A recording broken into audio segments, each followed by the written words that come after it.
Bienvenidos a todos, bienvenido Jacob y un gusto como siempre tenerte aquí. ¿Qué sigue? Ok, comunidad no ágida, pero ¿qué sigue? Bueno, yo quiero que hagamos, eso se llama reverse engineering, ingeniería inversa.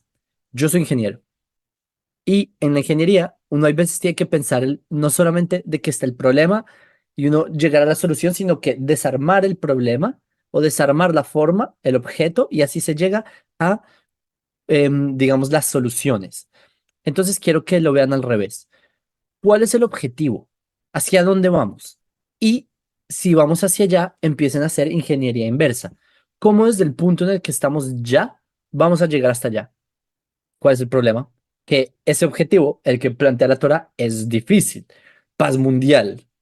O sea, ¿cómo podemos estar hablando de paz mundial y justamente en Israel siendo toda esta situación de guerra y todo eso? Pues, créanlo o no, también los judíos hablábamos que íbamos a volver a la tierra de Israel, que íbamos a volver a tener Jerusalén y las personas decían, imposible.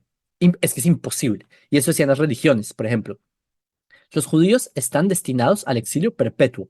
Nunca van a volver.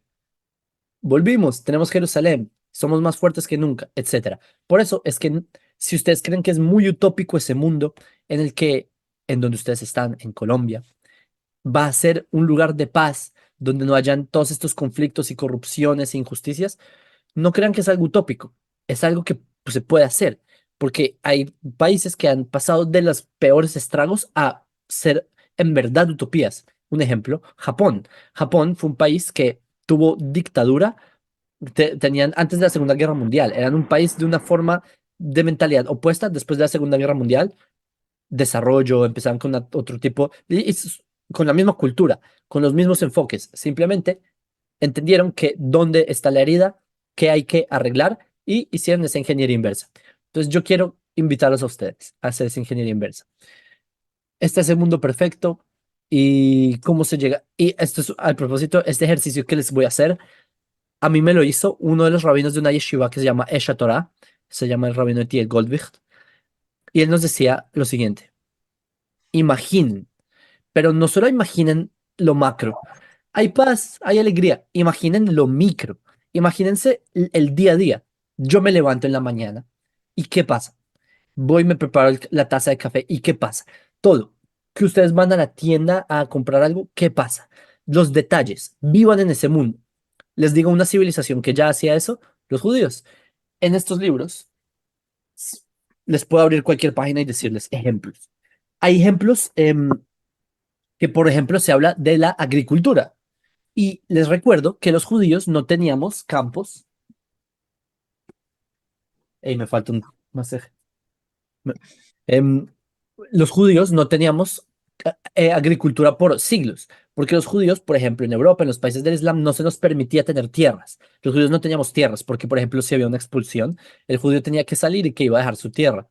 Entonces, por eso los judíos desarrollamos otros sistemas de sistemas económicos de cómo tener sustento así, como por ejemplo el tema del préstamo y todo esto, pero no tierras. Pero en el Talmud se encierran mundos en donde cuando uno se sumerge y empiezas a ver los detalles, empiezas a ver detalles de cómo es la planta, cómo es la tierra, cómo es la semilla, cómo se mete por ejemplo, cuando sale un viñedo, cómo lo metes nuevamente en la tierra y cuando brota y las estaciones de lluvia y los calendarios del Talmud son los de la tierra de Israel. Los calendarios que te presentan en el Talmud no son. Entonces, el judío vivió en un mundo mental por milenios hasta que se cumplió, hasta que lo empezamos a hacer, que es vivir acá y hacer agricultura acá. Yo mismo fui agricultor una época de mi vida en un kibutz que se llamaba Sdelia o luego en un kibutz Gania, pero es lo que les voy a decir, les quiero decir a ustedes. Si ustedes son capaces de entender que es posible, es posible. Si ustedes son capaces de en verdad imaginarse al niño el niño en esa época y cómo se llama ese niño y qué está haciendo y qué estudia, créanme que ustedes van a poder hacerlo, porque ustedes ya saben qué es lo que ese niño en ese mundo imaginario quiere y necesita.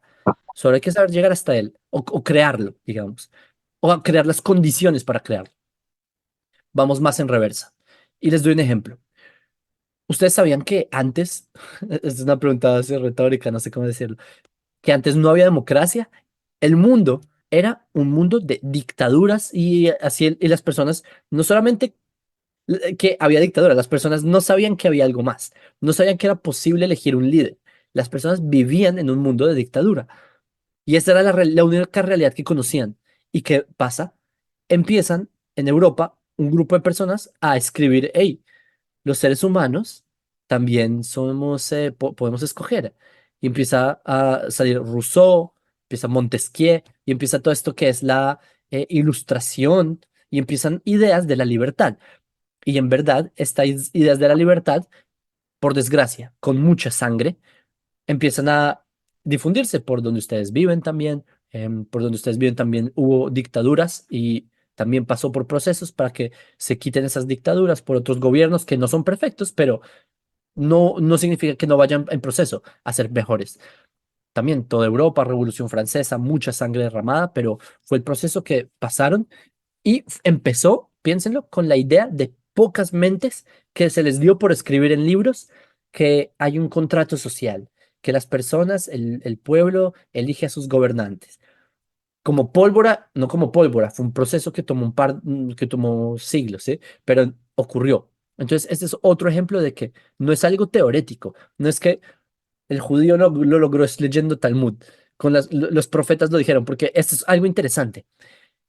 Cuando los profetas de Israel hablaron de que el pueblo de Israel volveríamos a la tierra de Israel, ¿es una promesa mágica o es una profecía que se debe autorrealizar? Es decir, si el pueblo judío ya estamos predispuestos, cuando estamos en el exilio, ya estábamos predispuestos a que queremos regresar, a que hay una profecía de que vamos a regresar. ¿Me hago entender? No es que hay una profecía mágica y ¡pop! Mágicamente volvimos.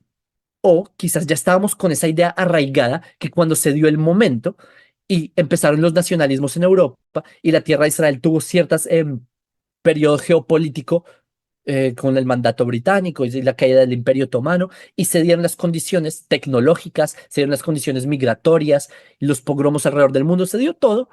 El judío estaba predispuesto a hacerlo. Es exactamente eso. Entonces, sí, se podría decir, es una profecía que se autorrealizó en ese aspecto, por más hereje que suene, pero así es. Entonces, por eso es que ustedes también, si entienden que hay un mundo posible, se logra. Yo creo, y ya yendo a detalles más específicos, porque me gustaría pasar rápidamente por cuestiones de tiempo, habíamos dicho cierto tiempo, pero em, yo quisiera decirles cuáles, en mi opinión, los puntos que estamos en el punto A y vamos hacia el punto B, ese punto B es el punto futuro de alegrías, bla, bla, bla. Pero estamos en el punto A. Y entre el punto A y el punto B no es fácil, van a haber caídas, van a haber, siempre va a ser en subida, estoy seguro. Pero ahí para subir, hay veces uno se tropieza. Como una vez yo tenía un madre que me decía que para preparar un omelette hay que romper huevos. Es decir, hay veces ocurren cosas que uno no espera. Entonces, va a pasar. Y les voy a decir que todo acá, lo que comunidad no ágida y esto, van a haber dramas y van a haber peleas. Esto es normal, ¿ok? No se emocionen mucho porque, pero yo, y especialmente siendo que todos, no sé si todos acá vengan de una religión cristiana, por ejemplo, pero es que no hay solo un cristianismo. ¿Ustedes saben cuántos hay? Hay muchos cristianismos y yo estoy casi seguro que ustedes vienen de distintos cristianismos. Así que son ideas distintas, formas distintas de ver las cosas. Por eso es que no sé cómo se dice, no sé cómo se dice en español, itragesh, como no se emocionen, no se pongan tensos porque hubo una diferencia aquí y allá. Está bien, en verdad está bien porque siempre será para mejor si ustedes se enfocan de que no es por ego, sino que es para mejor. Es el primer punto que les quiero decir, los obstáculos inminentes, pero es lo que sigue. Cuando hay una comunidad no ágida y uno aspira a algo tan grande, lo que sigue son obstáculos. Y es el título de esta charla. ¿Qué sigue la comunidad no ágida? Obstáculos. Pero el hecho de que hayan obstáculos no quiere decir que la persona se quede de brazos cruzados. Me da miedo seguir al obstáculo. Al revés, paso el obstáculo. Segundo punto, no volverse en una religión. Ustedes no están en una religión. Al revés, ustedes se liberaron de las religiones. ¿Y por qué lo sé? Porque el punto de que el mundo sea mejor no es que el mundo sea mejor por medio de un sistema religioso, es que el mundo sea mejor por un sistema de leyes, porque las leyes son lo que rige al ser humano en la práctica. La religión es una teoría y empiezan a salir las teorizaciones, las leyes son prácticas, ¿sí?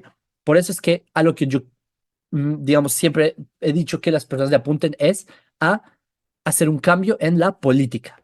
Y sé que esto suena muy extraño y sé que esto suena muy poco agradable para muchos, especialmente en un país donde la política es algo muy sucio, es algo que tiene, digamos, un trasfondo de mucha corrupción, de una historia de 200 años de, digamos, un liderazgo feo, digámoslo. Pero ahí entra el no ágida. Es que el no ágida viene a hacer exactamente eso.